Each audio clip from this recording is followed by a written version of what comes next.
Are we ready? We are ready. Y'all got quiet and I didn't even hit this. I have to do it for practice. Good to see you all this evening. Thanks for coming to our regularly scheduled August City Council meeting. Our first order of business will be to approve the minutes of the July 12th, 2016 regular council meeting and the July 19th, 2016 special council meeting. Make a motion to approve as presented. Second. Any discussion? Being none, all in favor of the motion say aye. Aye. Opposed, vote no. Minutes stand as approved. Is Kip here? He actually is out of town, but he did email us some comments to read to update folks. Okay. Do you have that? Okay, all right. Yeah, come on up. Hate to break tradition for Kip's Might be backup. bad luck. It might set in the Try way. to do this, take That's care right. of this business. Good evening, everybody. I'll take over Kip Turner's role tonight. Some of the updates from the last month. Drilling continues for the anchors below cliff dwellers as the prep work for the sculpture work on the face of the rock. Architectural sculpting subcontractor is scheduled to be here around the middle of the month. Grading and concrete work has been hampered over the last week to week and a half, but the wall work has continued where possible. Retaining wall work continues along the golf course as well as on a couple of walls and the curves below Green Park Inn. Concrete facing on the wall at the golf course is anticipated to begin within the next week. Old signal poles at Sunset Drive have been removed and the new signal is activated. Underground work continues for the signals at Tanger and North Main as the weather allows. Drainage installation has continued on the mountain portion as well as the placement of stone base for paving north of Rocky Road. Work on North Main along Chatola Lake is expected to resume as soon as weather allows. Work will include the removal of the old curb and gutter and sidewalk on the southbound side coming into town, followed by the installation of new curb and sidewalk. Mowing was scheduled again for late last week, but has been postponed due to weather. It will be rescheduled soon. And then due to ASU move-in day, all lane closures will be removed by 12 noon on Friday, and no lane closures are scheduled through Monday morning. Thank you, Kip. Thank you. Okay, next will be the Middle Fork Watershed Plan Summary. Mr. George Santisi. Mayor and council, before George begins the presentation, I just wanted to provide a quick update. This is something that the New River Conservancy approached the town as well as other local jurisdictions to contribute to funding a plan. And George is here to present some highlights of that plan. The town contributed $10,000 towards this roughly $90,000 plan. So we thought it appropriate, now that the plan is coming to final development, that George provide an update to council. Good. Thanks. We do really appreciate the support of Von Rock, so thank you all very much. I'm sorry this is the first time I've had the pleasure of presenting to y'all, so thanks for having me here. You have an executive summary of the report in front of you. I just want to make sure you had copies of that. The whole report is here. It is still being finalized and crafted. Just as a reminder of the process and the rationale, the Middle Fork of the New River is listed as an impaired water body, meaning it doesn't support the life in it that it ought to, that a healthy natural stream should. And it's impaired from above the golf course all the way down below Chatola Lake, about a mile or so down below Chatola Lake along 321. If you write a plan like this and it is adopted by the state's DEQ and the national EPA, that releases monies called 319 monies from the Clean Water Act to improve and restore the water body that is impaired, in this case, the Middle Fork. Those monies can go to all kinds of projects that the town may want to do, stormwater projects, infrastructure upgrade projects, anything that will improve the water quality along Middle Fork is what these monies are designated for. They can be substantial. They can be great monies to match state sources like the Clean Water Management Trust Fund. Just as an example, we wrote one of these plans for Naked Creek in Jefferson, North Carolina, and there's a restoration project we're hoping to do out there. The project is going to cost approximately $650,000. We went to the Clean Water Management Trust Fund for $400,000. We've applied for $200,000 in 319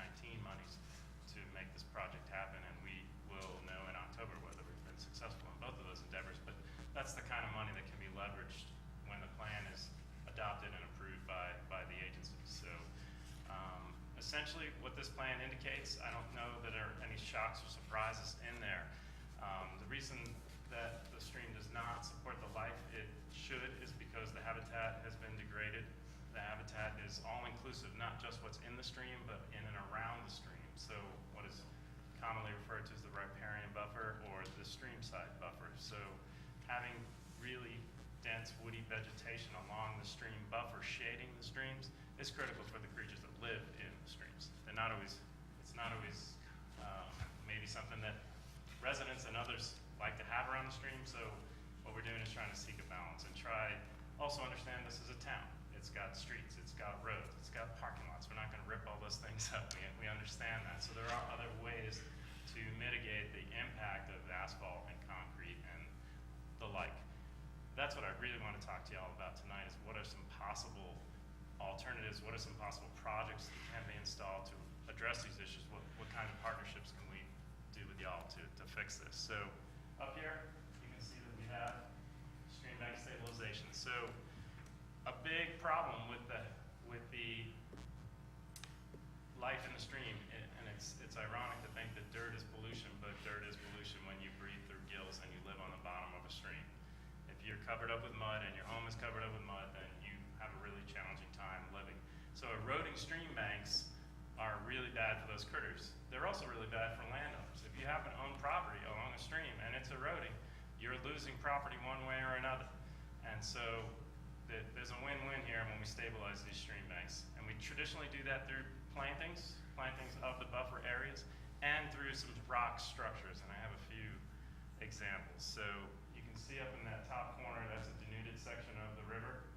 We planted it 3 years later, it grew up like that. 4 years later, it's now a completely healthy and stable riparian buffer. This is only done in places where this makes sense to be done. I'm not proposing that this be done everywhere throughout the entire reach of the Middle Fork, the 4.5 miles that are impaired. But where it can be done, this is an ideal solution, a cheap solution even. This doesn't cost anything much to plant. If we have to get into construction, this is actually in Blowing Rock behind the condominium complex upstream right over here. So you can see the erosion, you can see the mud in the stream on this side. We came in with the landowners, partnered with the landowners over there, we installed what's called a rock vein. And you can see these rocks. They're buried in the bank up into the land and they stick out into the stream channel. They will eliminate all of that erosion and prevent that from happening. And we go back then and plant on both sides of the rock vein. So this is another alternative, more expensive than just planting. So the planting, you're talking $25 a linear foot. This structure here probably costs in the neighborhood of $20,000 to $30,000, $40,000, depending on the challenge to get equipment in there and rock in there and those kinds of things. So this is another alternative.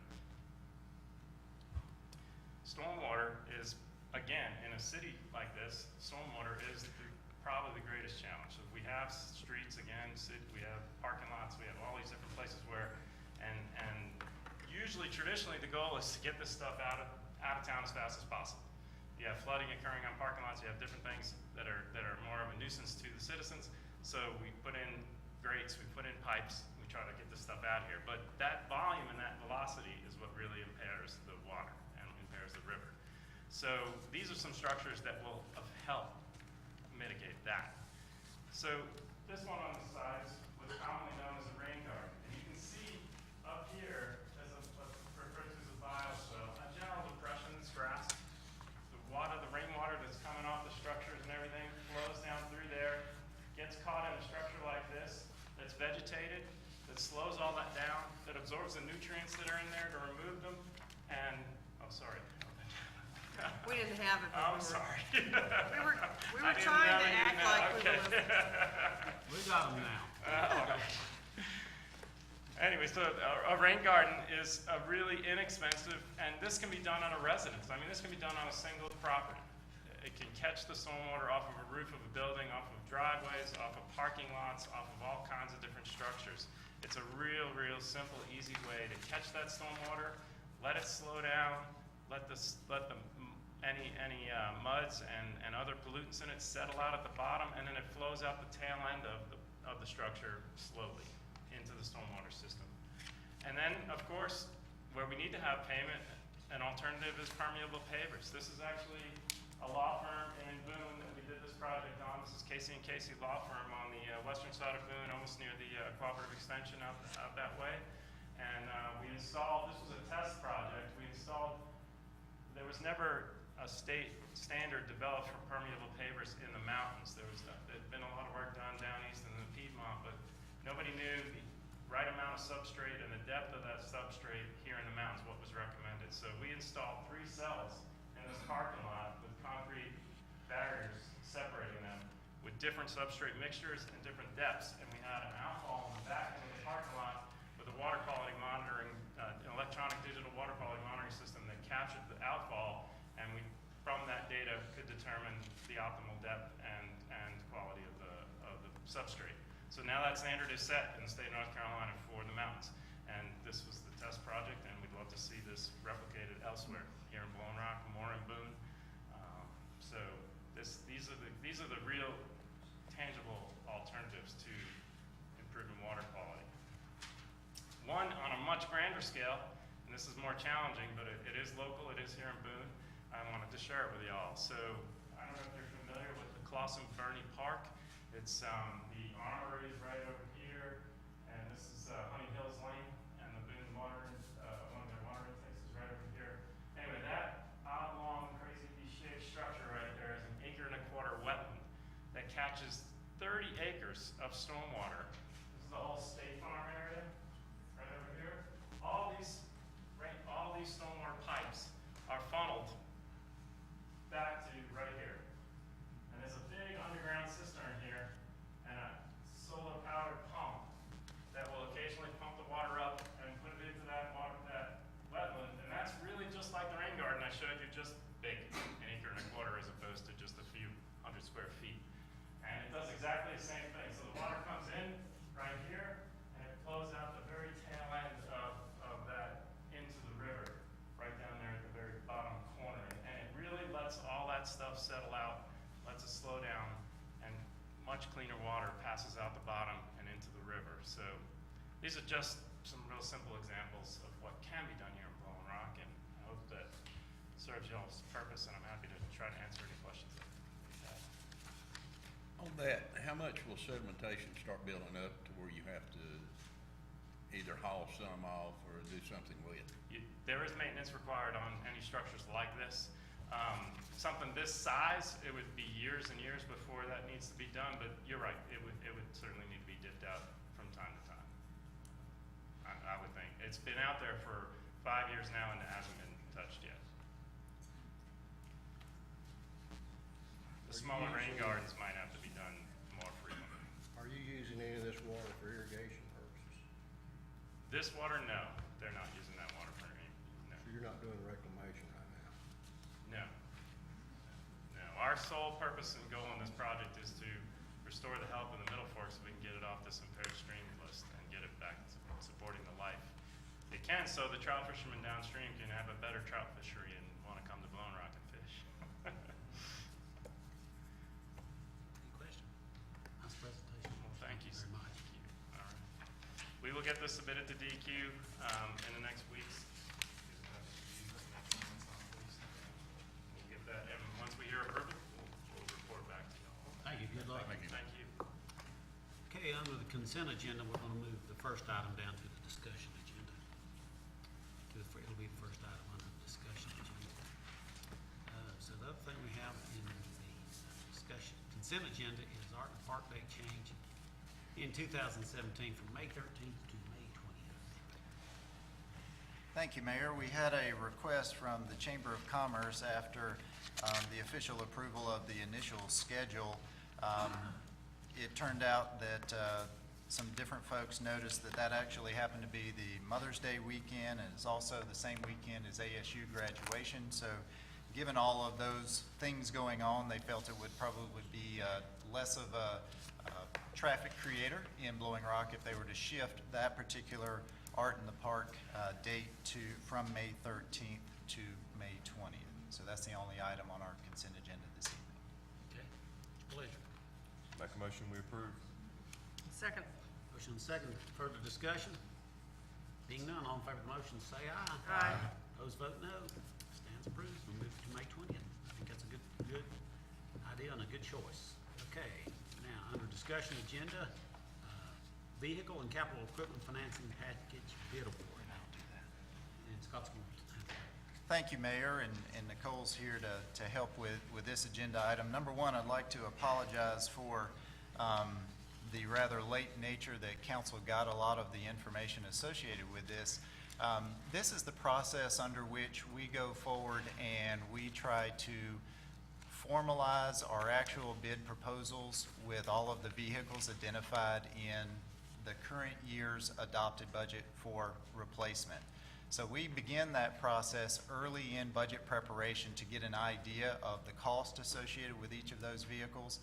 But approximately 5 to 6 months passes before that funding is actually authorized in the new fiscal year. So we have to go back to the vendors to pursue a more detailed quote and to freshen up those numbers and make sure they're really solid. So that's step one that causes some issues in terms of timing.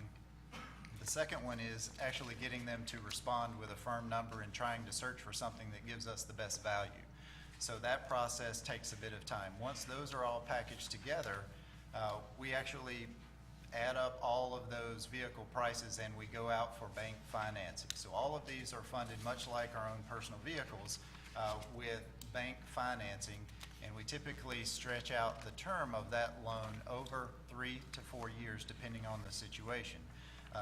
We put out these bids to 9 different banks, and we received proposals from 5 of them, and each of them gave us an interest rate on a 3-year term versus a 4-year term. And as you can see from the table that's been prepared, I'll use the BB&T governmental finance one as a narrative to go through. Their 3-year term interest rate was 1.29% interest rate per year. Their 4-year term interest rate was 1.37%. So one of the things that we look at in evaluating which of those terms to recommend is, number one, what is the total difference in cost if we chose a 3-year term versus a 4-year term?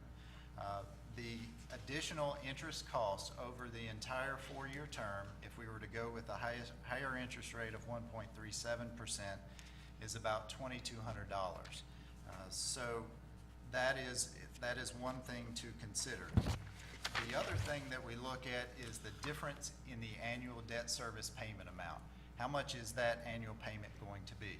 If we go with a 3-year term, the debt service payment is about $91,000 per year. If we stretch it out another year, the annual debt service payment drops to just under $69,000 a year.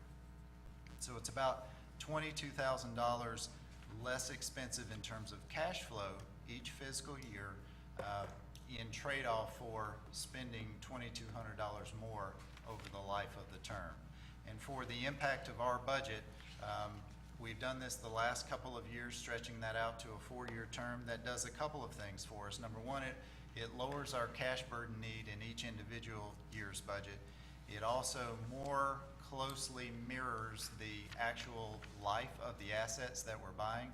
Some of our vehicles, some of our older vehicles are really old, like some of the ones we're replacing. But our goal is to get to a 5 to 8 year replacement term, depending on the individual vehicle. Some are out more in the salt than others, so they need to be replaced a little bit sooner.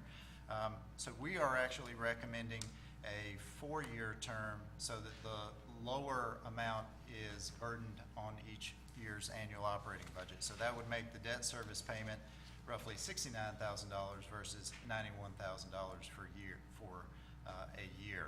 The other piece of this, and the reason that those two amounts aren't factored into our current fiscal year budget, is that we've arranged with the financing companies to have the first debt service payment that's due actually be next fiscal year.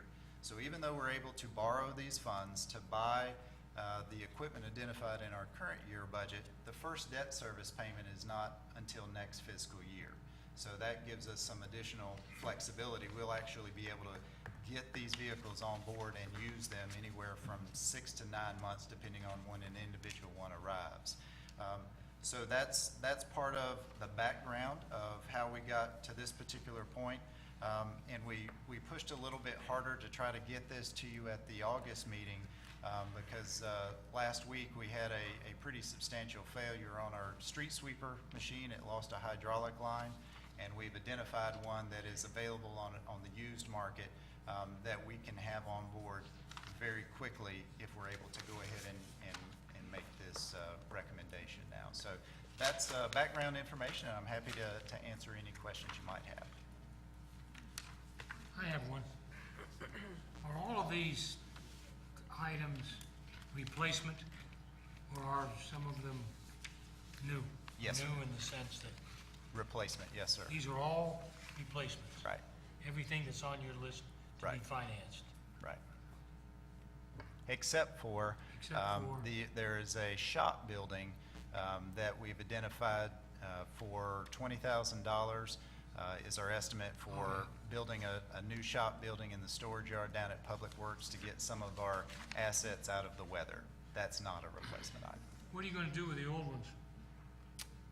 Typically, there are a couple, I think, in there that we've arranged to get a credit from the company that we're buying it from. So in essence, there's a trade-in on those. Most of these will actually be officially surplus through future council action, and we'll sell those on GovDeals, our online auction program that we've used in the past. Which ones are gonna be traded, and so The riding mower is one of them. the riding mower is one? What else? Chipper. The chipper? What else is gonna be traded? I mean, what I'm driving at is what's the net gonna be after the trade-in?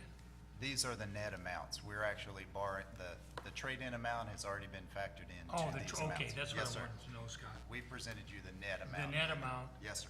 after trade-in, Yes, sir. with the exception of the ones that are gonna have to go to bid or GovDeals. GovDeals. the other ones, right? Government version of eBay. Yes, Okay, sir. all right. Now, this street sweeper you got here, this is much bigger, isn't it, than the one that you have right now? Yes, sir. And is that street sweeper gonna be traded in, or is it something that we can keep? We'll, Or not? lately, have you? we'll be, No. it will be, No, I don't drive one either. A stick of C4 would be about all you need to do with it. Okay. So it's junk? Yes. Okay. But we've Basically. got our It use out of wore it. out when we got it. Yeah, and it's still lasted since '94. right. Well, is Still that also lasted true of the new one? 20-some It's years. wore out?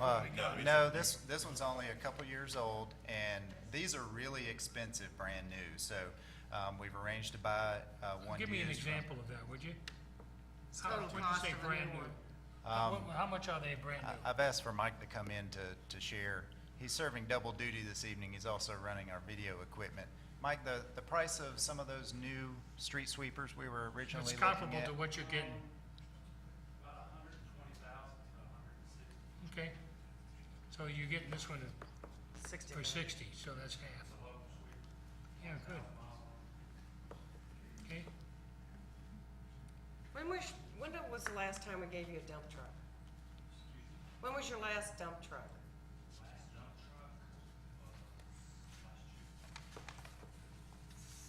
So this dump truck is for you again, to be used? To replace another one. Last one we got was a two-wheel drive, this one is a four-wheel drive. And the last time, I had to defend Ford Motor Company in here, as you remember. Because you said their turning circle didn't suit our town. So have they miraculously revised their turning circle because we're gonna buy a Ford? General Motors does not make a 450 or 550. So this one won't go where the other trucks will. Is that right?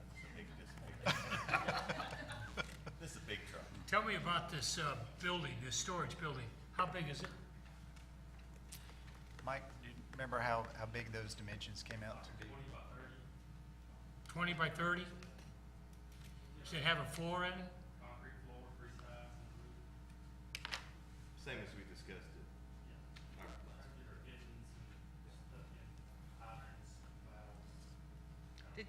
Did you check to see if we can get it down where the new building is? No, Is it it- won't fit. It won't fit? No. Okay. You could get an outhouse down there. Okay. What? You could get an outhouse. I would add that we put there's also a specific resolution, which I put at your seats, that basically walks through the mechanics of what that financing commitment will be and following council approval. This is one particular to BB&T. We would simply fill in what council votes on and make it a part of council's approval, the resolution associated with that.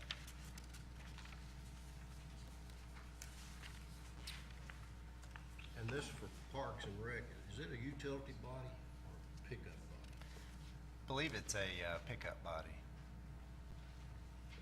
It's gonna replace those things they've had forever. Since 2000, the red one. Yes, sir. Any other questions? The only thing I would say, on that riding mower, will that riding mower, like, do work on that? Is it big enough to work on the stuff that's gonna be in the median that we're gonna have to mow or something later on? Is it big like It's that? got a 52-inch cut. It's 52 pretty, inch. pretty Is big. it a pretty big? It could play a part in that, yes, sir. Do you sit in it? or Good you mower, yeah, it is Ride good on the mower. back? It's a zero, it's a big one. It's a good mower. It's about Right. as top of the line. Okay, Okay? yeah, thanks. It's a pleasure. I make a motion that we approve using BB&T Government Finance for the 4-year term. Okay. Second. Further discussion? If none, all in favor say aye. Ah, Those opposed, vote no. Thank you. How quick can we get that street sweeper? Mike It might just be pulled calling up him out right front, now. right? Okay, good. it's, We need it. it's in the barn. We need it.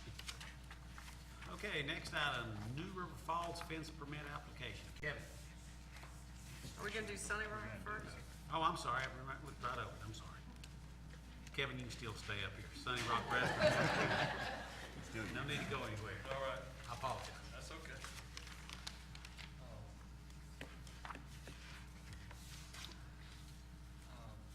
Burt Myers is here to request to replace the cedar shake roof on Sunny Rock Restaurant with a light brown metal standing seam roof.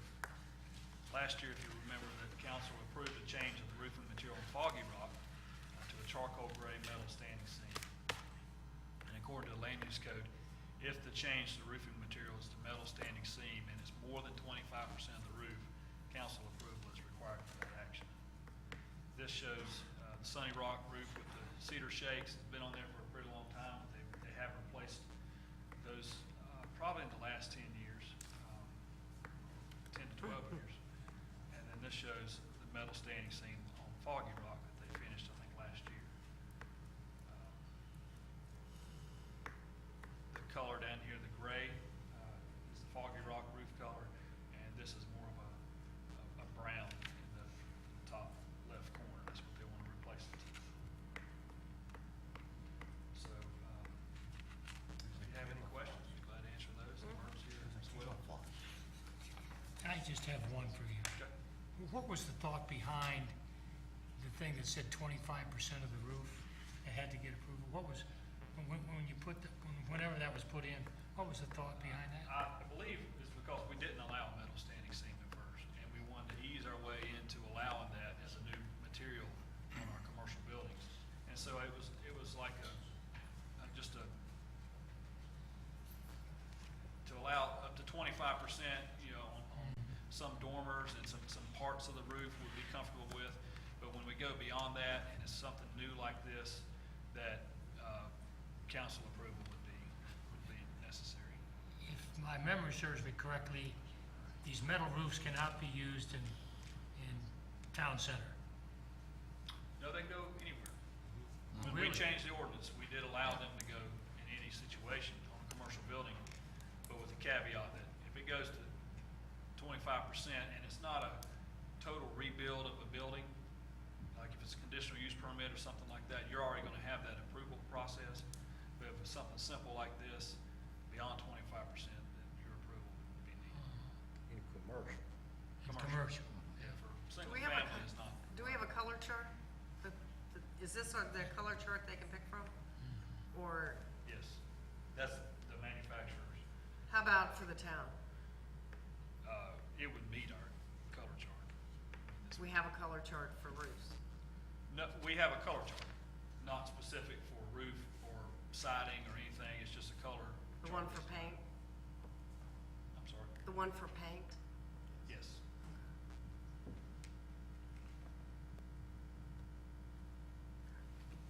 And that part of the ordinance, states that metal standing seam to be in the darker colors, as opposed to the galvanized or the blue, or the really lighter colors, just so you don't have the reflection, the glare. That's the way it was written at that time. Okay. Kevin, do you see any reason to change that at all from 25 to make that an administrative thing? Do you think the council needs to look at these every time? Or what's your opinion of that?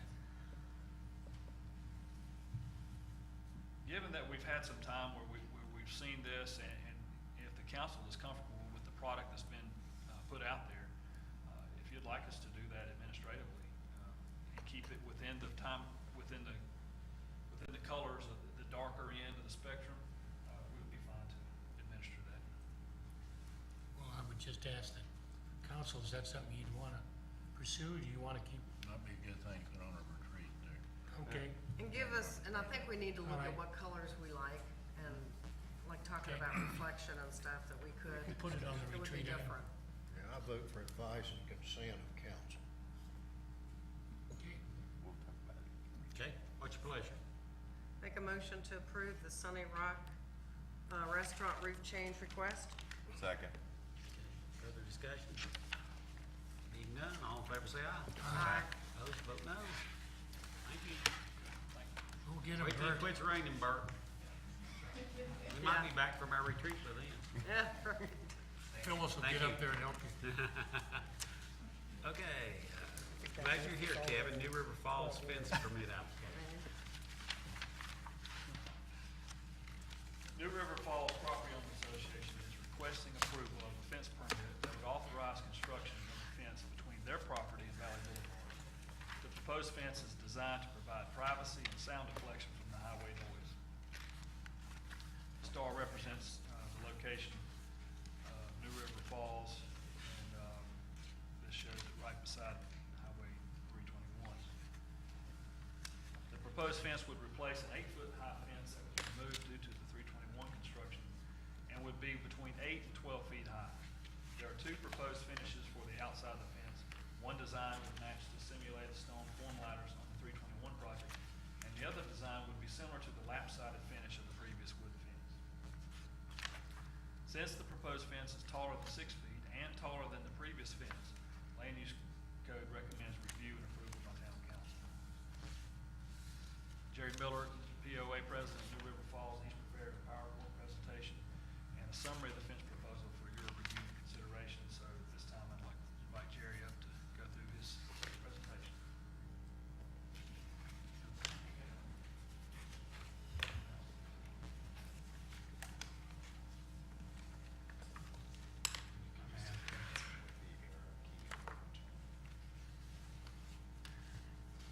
All right, so the goal, I'm the president of the New River Falls Homeowners Association. My wife is present, and Dolores and Joey Morosa are present also from the Homeowners Association. This property, by the way, was the one described earlier as the condominium association that had the New River in Middle Fork, where we had the planting and the rock vein put in, and it's really worked out well. What we want to now do is restore the property the way it was before the construction of Highway 321 began. The big problem is that, of course, they took down the fence that we had, and we want to put back one that gives us the same amount of sound deadening, the same amount of privacy. We also want it to fit in with the way the rest of the town looks. For our benefit, of course, we also want to have relatively little maintenance.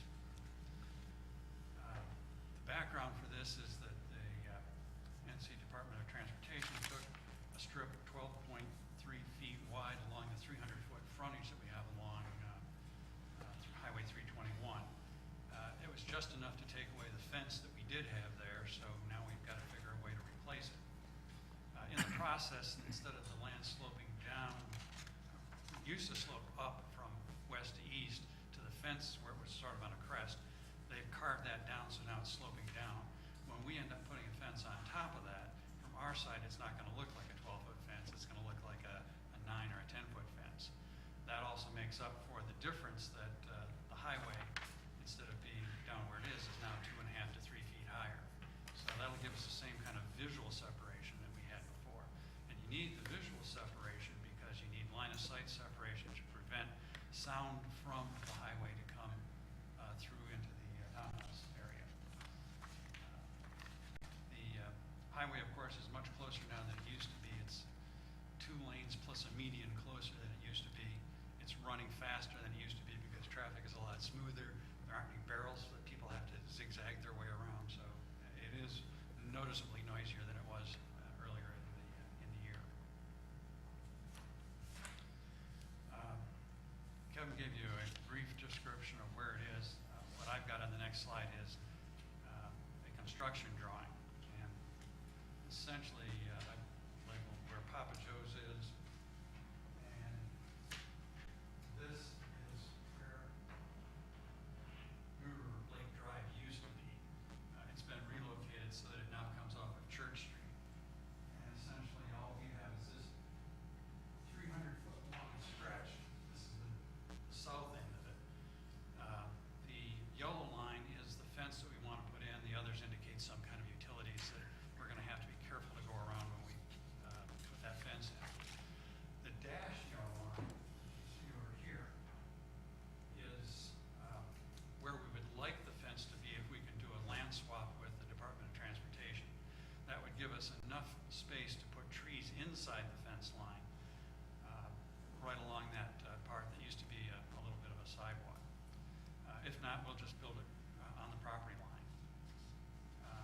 We won't put the trees in until after we've gotten the fence in place and we see where the city's putting the streetlights. Right now, we believe the streetlights are going to be below the level of the fence, but if they happen to peak above or there's something else, we can position a tree so that it blocks that line of sight, becomes visually useful for us. This is the north end of what it is, and the big thing on this end is that green area right here. That's a berm that was put in place for visually separating and providing some noise separation as well, but without having to put a fence in. The berm is now functionally useless. It's too low, it's been shaved down, and it's eroding. So the idea is we'll shave that out and put a fence in its place, and then we'll have some space there so that we can get by the building to the backside of the building that's labeled Miller, which happens to be our building. And if we need to get anything back there for maintenance, we can do that. It also shows the river, and further down upstream on the river is where the conservation people were doing their work. It's much easier to give you a pictorial view of what's going on. So here's what it looked like before and after. The before picture has these beautiful tall pine trees that covered up everything. There was a fence that ran here. You can just barely see the top of the fence along that. Of course, now everything is opened up, so you can see in front of the Amarosas, the front of Mike, Shelley's place. Over here's ours, and any boat has that spot. And of course, further back, you can also see it, although it's less obvious. This is, again, the south end with the Amorosa unit showing mostly covered up, totally open when you take the fence down. Similarly at our end. The view from the inside's also changed quite a bit too. We used to have a number of really nice looking trees. We had some bushes planted up there. They're gone, and we've now got a wonderful view of an HVAC company, what's proposed to become a daycare center, and of course Papa Joe's restaurant. What we'd like to do is change it to look like this.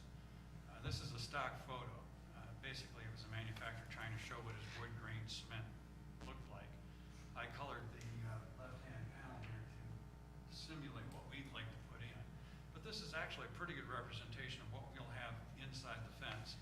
There'll be a very tiny strip of green grass that we may be able to plant a few things on.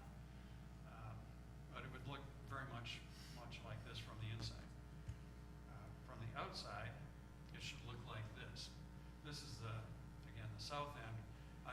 simulated panels of the stone stack like we have down at the Food Lion and in that area. Again, up at this end, starting over here, maybe 8 feet, 9 feet, 10 feet, this is 11 and 12. The top starts to drop down as you go further along as it tracks along the slope of the land. The alternative approach to this stacked concrete is one that looks like this. This is very much like the fence that we originally had. It's still made of concrete, which is dense, about 7 times as dense as wood, so that would provide much more sound deadening. This is the appearance that most of the town owners like to see. I think it's more fitting with the residential area, and there aren't any stone fences between Sunset Drive and Norwood Circle. So we do it at the other end. Right now, this shows a picture with the berm in it. The black line indicates what we'd like to grade away. And then when you plop a fence on top of it, it looks something like that. And again, that one can also be made to look like this. A lot less stark, and I think would look much better, and that's what the town owners would like to kind of see. So basically, what we're trying to do is replace the fence we used to have with one that looks almost the same, made of denser material, provides more privacy, provides more sound deadening, and looks good for the rest of the community. Any questions? Jerry, can you go back a slide, please? Now, what you're wanting to do also is, once the coach lights and everything are out, is go back and stagger, if there's enough room, stagger trees between the fence and the sidewalk, right? Correct. This tree is on the berm, it's going to disappear. That tree is dead, it's going away. But it's gonna be on this side of the fence between the, On the side, other side of the fence, the far side of the fence. On this, the 321 side of the fence, there's a 1.5 feet of community property, and then there's 2 feet of DOT property. And we can't plant on the DOT property. Our intention is to mow that grass strip, much as we used to mow the 20-foot grass strip that used to be there, because we want to keep that better looking than the occasional mowings that the DOT will be doing.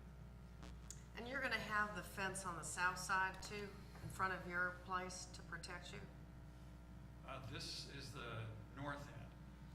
How about go back? Keep going.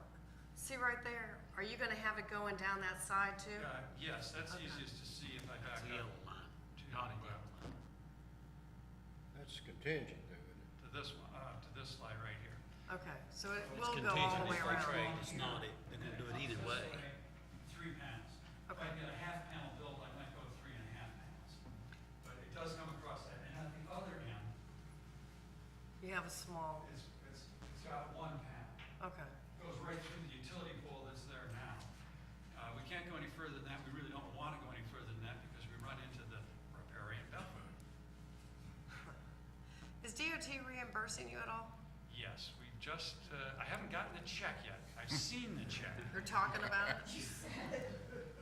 Trust me, it's a very large check. It will allow us to build a very substantial wall. Okay, good. Check will go to the clerk. The check is going to the clerk, and we're working with our attorney now to have the clerk write us a check so we can contract with potentially Vicilio and Grogan, who are doing the walls, to do this. They'll build us a dot quality type wall. And you said the POA prefers the simulated wood? Yes. Would you repeat your concern about the lights?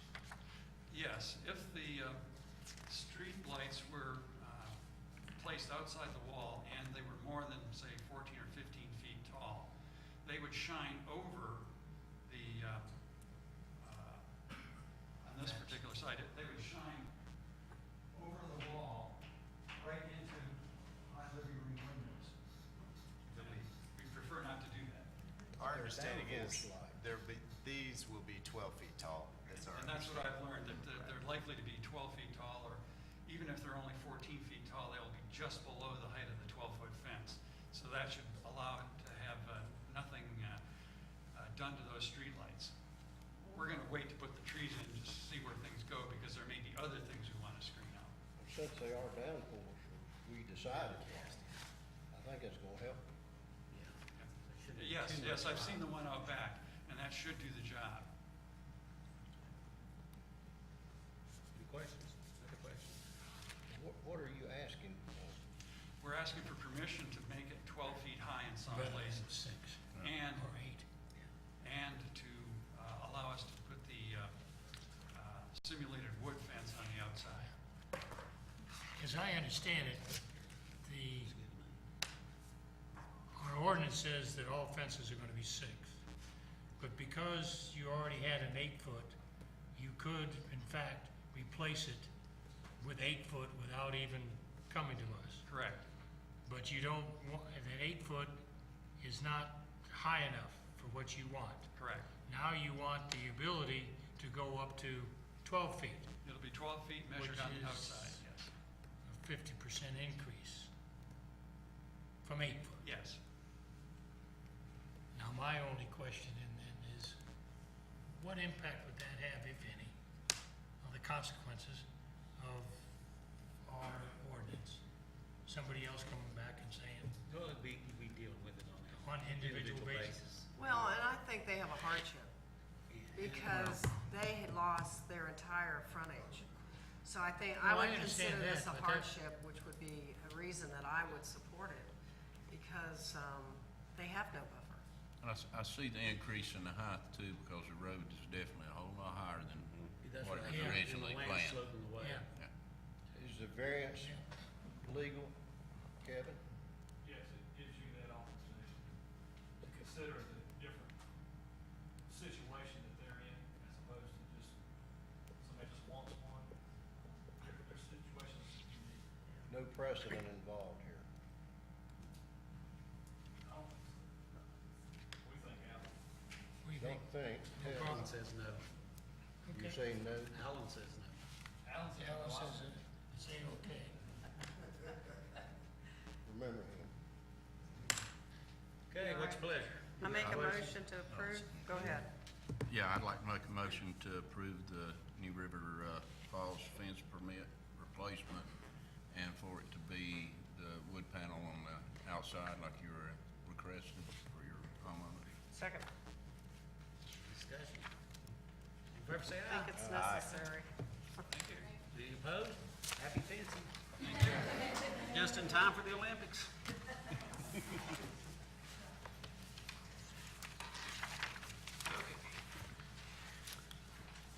Do we have any speakers from the floor? Do we have an executive session? Yes. I move we go into an executive session pursuant to 143.318.9 of the General Statutes of North Carolina. I second it. I'll second it. Motion and a second. All in favor, say aye. Aye. Those vote no. We're now in executive session. Y'all have a great August. Thanks for being here.